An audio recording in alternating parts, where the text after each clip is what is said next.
This episode of Ghost Town may contain disturbing or graphic descriptions, which may not be suitable for all audiences. Please use discretion while listening. The Butcher of Brooklyn. I'm Jason Horton. I'm Rebecca Lieb. And this is Ghost Town.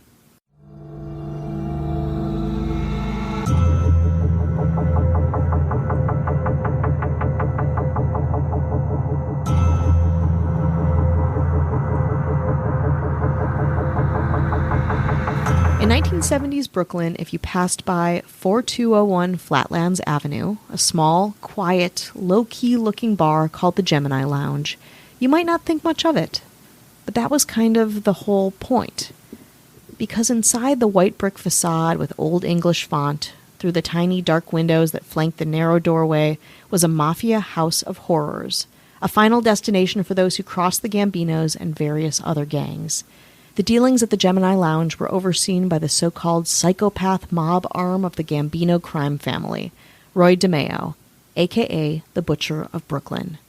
DeMeo was a man who would be responsible for as many as 200 murders, many of which used his brutal, harrowing Gemini method to get the job done. Today on Ghost Town, the rise and fall of Roy DeMeo, his brutal legacy of violence, and his sadistic Gemini method. Roy Albert DeMeo was born in 1940 in Flatlands, Brooklyn. Despite being extremely intelligent and coming from an honest, achieving, working-class family, many theorized that loss would change the course of DeMeo's life early on. His older brother was a U.S. Marine who was killed in 1951 during combat in the Korean War. Then, in 1960, DeMeo's father died of a heart attack when Roy was only 19. This left DeMeo susceptible to the negative influences of the tough Brooklyn streets. At that point, Flatlands and the surrounding neighborhoods were mafia incubators, where older, wise guys always had an eye out for fresh talent, young men who had muscle, who admired the well-dressed mobsters and their fortunes, who could be groomed to serve one of the area's various crime families. Needless to say, DeMeo was there to be groomed and to make a buck. During high school, DeMeo became a loan shark, lending money to cash-strapped peers at exorbitant interest rates. He also worked for a grocery store, where he became an apprentice butcher. This information would be used throughout the rest of his career, when his butchery skills would be applied to his later life as the brutal but effective contract killer. DeMeo's resourcefulness soon caught the attention of Anthony Nino Gaggi, an associate of the infamous Gambino crime family. One of the most recognizable crime organizations in America, the Gambino family originated in early 1900s New York under the leadership of Salvatore de Aquila and became one of the city's most powerful 5 families, with the Bonanno, Colombo, Genovese, and Lucchese families, a secret circle controlling all of New York organized crime. In any case, Gaggi saw potential in DeMeo, and of course DeMeo saw potential in the opportunity. Starting out small, DeMeo worked his way into the Gambino family, while also forming a crew called the DeMeo Crew, his own group of petty thefts and drug dealers who mostly dabbled in car theft and drug trafficking, at first. The first member of the DeMeo Crew was 16-year-old Chris Rosenberg, who met DeMeo in 1966 when he was dealing marijuana at a local gas station. DeMeo helped Rosenberg increase his business and profits by loaning him money so that he could deal in larger amounts. By 1972, Rosenberg brought his friends into the fold, including Joseph and Patrick Testa, Anthony Center, Richard and Frederick Denome, Henry Borelli, Joseph Dracula Guglielmo, DeMeo's cousin, and later Vito Arena and Carlo Profeta. In 1972, DeMeo joined the Borough of Brooklyn Credit Union Board. DeMeo would readily steal money from the credit union to make his loan sharking business larger. His customers originally included just car dealerships, but soon expanded to doctors, lawyers, abortion clinics, restaurants, and flea markets. In 1975, DeMeo became a silent partner in a peep show/prostitution establishment in Bricktown, New Jersey, after the owner of the business became unable to pay his loan sharking debts. DeMeo also began dealing in bestiality and child pornography. To give credit to the Gambino family, when the bosses found out about DeMeo's involvement in that type of pornography, they ordered him to stop under the threat of death. But DeMeo didn't stop, and he disobeyed mob credo again, dealing in narcotics despite the Gambino family strictly forbidding such activity. DeMeo had lots of covers, which rang true considering the man was always busy. He was listed as an employee for a Brooklyn company named S&C Sportswear Corporation, and frequently told his neighbors he worked in construction, food retailing, and the used car business. As 1975 drew to a close, unsurprisingly, DeMeo was the subject of an Internal Revenue Service investigation into his income. Months earlier, the Borough of Brooklyn Credit Union had been pushed into insolvency as a result of DeMeo and his colleagues' plundering of its finances. After that, and probably signaling guilt, DeMeo quit the credit union. Before an indictment could be handed down against him, he utilized false affidavits from businesses owned by friends and acquaintances claiming he was on their payrolls as an employee, and quickly reached a settlement with the IRS, just in the nick of time. But the law wouldn't be finished with the likes of DeMeo. One of his crew, Andre Katz, finally agreed to cooperate with authorities when he was questioned about a stolen van. In 1975, Katz mysteriously vanished without a trace. Looking back, this was the first of many murders committed by the DeMeo crew. That same year, DeMeo's silent partner in the pornography business was also murdered after he informed the police that he was being extorted by DeMeo. But DeMeo wasn't just a mob criminal and Gambino murder man. He also freelanced. The Bonanno family underboss Salvatore Vitali claimed to the FBI that in 1974, he was ordered to deliver the corpse of a man who had just been murdered to a garage in Queens so that it could be disposed of by DeMeo himself. So the man really leaned into killing, among a plethora of other legal entanglements, leaving a disturbing aftertaste in even the hardest of mobsters. Ex-mob boss Michael Francese, I hope I'm saying these names right, said DeMeo was more a serial killer than a gangster. When Toronto Sun writer Brad Hunter met with former underboss Sammy the Bull Gravano, he described DeMeo as a, quote, straight-up psychopath. Mobsters, they don't mince words. DeMeo and his crew backed up their reputation with a disturbingly unique and fully effective style of execution, coined the Gemini Method. Now, if they wanted to put their fear in others, they would leave the body out in the open. But if they wanted the murder to, quote, go away, they'd invoke the Gemini Method. Named after the crew's popular hangout spot, the Gemini Lounge, where most of the executions took place. According to a Medium article by Orlando Camacho, quote, the Gemini Method involved a member of the DeMeo crew luring whoever the day's murder victim was into a small apartment through a side door in the Gemini Lounge. Then, a second crew member, often DeMeo himself, would appear with a silenced pistol and a towel. He would shoot the victim in the head and then wrap the towel around the wound to keep the blood from splattering. Next, someone else would stab the victim in the heart to stop their blood flow. Then the DeMeo crew members would drag the victim's corpse to a bathtub, where the rest of the blood drained out. They would then cut the victim into pieces, wrap those pieces into bags, place them into boxes, and drop them at Brooklyn's busy Fountain Avenue dump, where they were unlikely to ever be found. DeMeo's credo was, quote, no body, no crime, and he stuck to it no matter what it took. In one case, DeMeo reportedly inserted a man's severed head into a trash compactor. The DeMeo crew became experts in this brutally efficient method of murdering and dismembering, and dozens of their victims disappeared without a trace. Between then and 1983, the crew was suspected of murdering up to 200 people. Roy DeMeo himself was thought to have killed nearly 40, personally, but DeMeo's own days would be numbered. Police and the U.S. Attorney's Office were closing in, and honestly, it was easy to do with DeMeo's increasingly violent and paranoid actions. A floor-to-door vacuum cleaner salesman named Dominic Ragucci came to DeMeo's house one day. DeMeo, believing the college kid was a Cuban drug cartel hitman, fired shots at him. As Ragucci attempted to drive away, a 7-mile car chase ensued that ended with DeMeo shooting Ragucci dead as onlookers witnessed the execution in abject horror. This was the point, he would later tell feds, DeMeo crew member Vito Arena turned on DeMeo, becoming an informant for the feds. Arena later testified in federal court about DeMeo and another shooter killing 2 unsuspecting car ring members inside a dark building in 1969. Roy said, quote, we have to cut them up, Arena testified. Then, during the dismemberment session of the victims, Roy, quote, instructed me and Henry Borelli, believe it or not, to go out and buy us some pizza. But Roy DeMeo's success, at least financially, kept snowballing.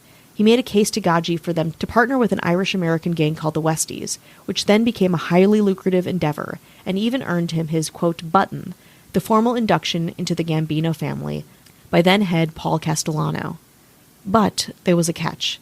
Be a formal part of the family, play by the family's rules. DeMeo needed to get permission before committing any murders at this point, and he had to stop dealing drugs.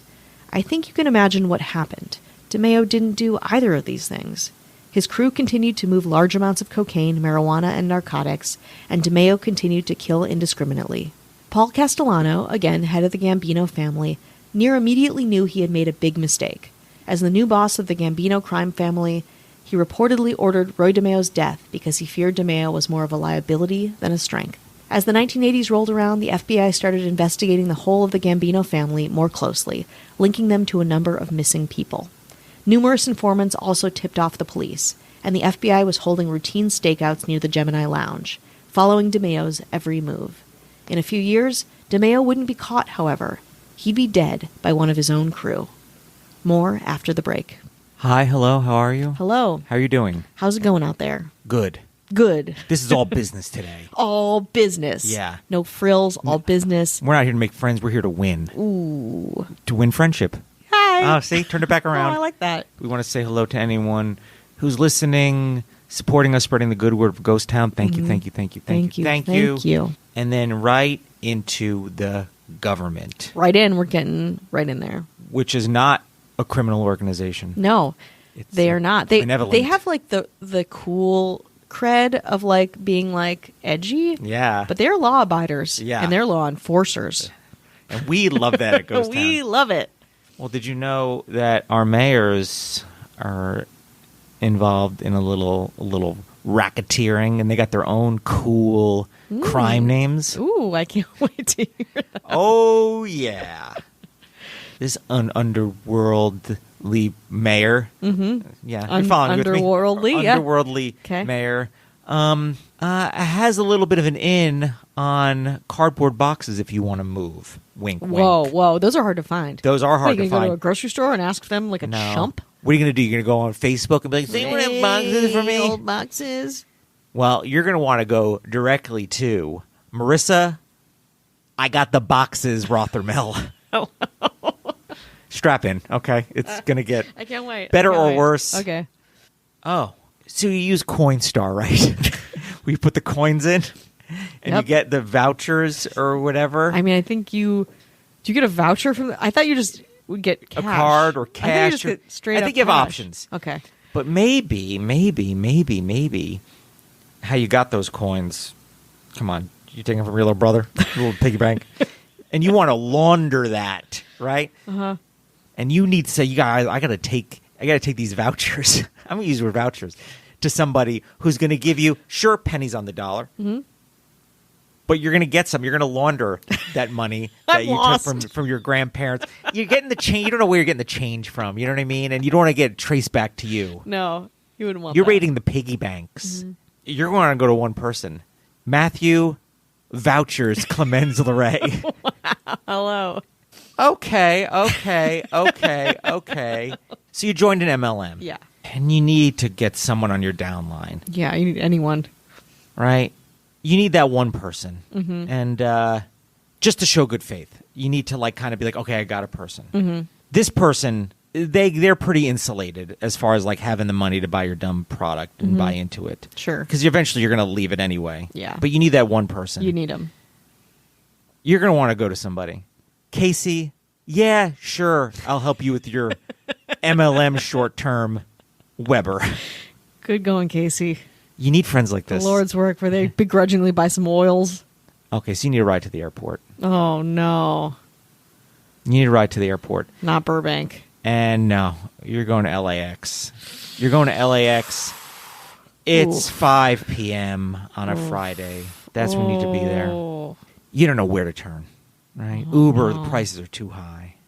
But you need somebody that's, yeah, I'm willing to drive you. And what's the cost? Nothing. Wow. Until they need a favor. And you don't know what that favor is, and they can call it in any time. It's going to be... It's going to be a big one. doozy. You're going to want to go to Kelly. Sure, I'll give you a ride to LAX at 5 p.m. Wink, wink, wink. Mean. Hello. And what she's going to want after is not going to be worth the ride. No, not at all. Okay. You got to offload some concert tickets because you know what you said? You're like, I want to go to this concert. And the concert rolled around. You realized, I don't have it in me to go to a concert. No. I got to get put on Cross pants. town. I got to wait. I got to get in there. Stand. Like, it seemed like a good idea 4 Crowded, months ago. sweaty. I needed that little endorphin bump. And you're like, and you don't want to be somebody as on one of those Facebook groups. It's kind of like, I'm getting rid of tickets. And they're like, that's a scam. And then they tell you why. It's like, oh, I got to do this. No. You need somebody who's going to buy those tickets pennies on the dollar, and they're going to flip them. They're going to flip them. It's going to be some band that has like one original member. Yeah. That you're like, why are they still? You're going to go see Train. You got to flip these Train tickets. You bought a lot of Train tickets. You're like, why? I don't even know that many people. You bought a whole row of Train tickets. My sister's actually notorious for buying tickets for stuff and just not going. Well, this one's for Or her. buying them off people from Facebook because it's a good deal, but she has no intention on going. It's not a good deal if you're just... transactional. Yes. She gets off on the transaction. This is a little bit based on a true story. Ooh. But you're going to want to go to Kat. Yeah, I'll buy your Train tickets. Chozelle. Hello. I'm working here, okay? I'm doing the work. You're working. This is called the work. I think we're a little like jazzed about this mob story. Yeah. Okay. So you're in a relationship and you had access to all the streaming services, but then you got broken up with. You got broken up with. Right now you don't have access. Bummer. You don't got Tubi. You don't got Hulu. You don't got Netflix. You don't got HBO. You don't got HBO Max. You don't got HBO Min. You don't got anything. You don't got Vubu. You don't got Temu. You don't got Voodoo. You don't have any of them, right? You got nothing. CISO. You don't got It's a bad breakup. anything. You're tapped out. You can't. All you could do is watch The Void, right? Read a book. But you need a hookup. You need to be added to some kind of family plan.